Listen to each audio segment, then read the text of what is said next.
Hello दोस्तों, स्वागत है आपका हमारे यूट्यूब चैनल में। तो आज हम आपको बताने वाले हैं ओप्पो A1 5G की एलसीडी लाइट की सप्लाई के बारे में कि इसकी सप्लाई कहाँ से कहाँ तक जाती है। तो सबसे पहले चलते हैं इसके डिस्प्ले कनेक्टर पर, जहाँ पर इसकी सप्लाई आती है। ये देखिए, इसका डिस्प्ले कनेक्टर है यहाँ पे। ये देखिए, ये इसका डिस्प्ले कनेक्टर है। और ये फर्स्ट, सेकंड और थर्ड, ये 3 नंबर तक पिन हमारी ये कैथोड सप्लाई है। ये देखिए, इसी सप्लाई में कंपोनेंट दिया हुआ है। यहाँ से होती है सप्लाई, ये कैथोड की सप्लाई है तीनों। यहाँ से चलते हैं आगे,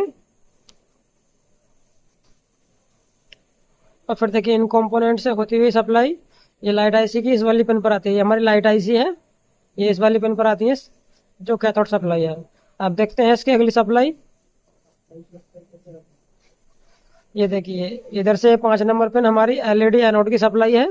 5 नंबर पिन, इसकी सप्लाई में कंपोनेंट दिया हुआ है यहाँ पे।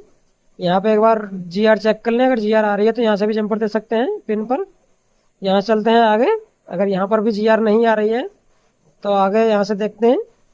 ये देखिए, ये एनोड सप्लाई में ये पॉइंट है। उसके बाद ये कैपेसिटर और ये डायोड दिया हुआ है। यहाँ से भी जीआर चेक करके इसका जंपर दे सकते हैं अगर सप्लाई मिसिंग है तो। अब देखते हैं इसकी अगली सप्लाई।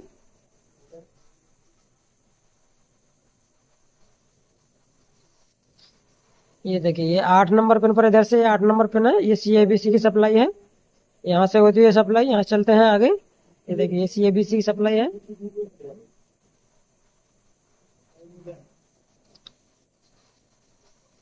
और ये देखिए, ये यहाँ पे बीच वाली पिन पर आती है आईसी की, जो लाइट आईसी है उसकी बीच वाली पिन पर आती है इसकी सप्लाई। ये हमारी लाइट आईसी है, और ये वाली सप्लाई हमारी बीपीएच पावर की सप्लाई है। ये देखिए, कैपेसिटर है और ये कॉइल है, यहाँ देखिए यहाँ पे,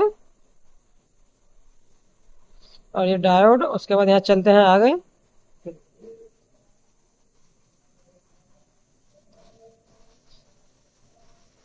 और फिर देखिए, यहाँ पे एक कॉइल दिया हुआ है जो बीपीएच पावर सप्लाई है हमारी। उसके बाद ये कंपोनेंट दिए हुए हैं, ये कैपेसिटर है, और फिर ये चार्जिंग आईसी में जाती है इसकी सप्लाई। है देखिए यहाँ पे, जो हमारी बीपीएच पावर है। तो दोस्तों, ये वीडियो अगर आपको अच्छी लगी हो तो लाइक, शेयर एंड चैनल को सब्सक्राइब करना ना भूलें। मिलते हैं नेक्स्ट वीडियो में। ऐसी ही वीडियो देखने के लिए जुड़े रहे हमारे चैनल के साथ।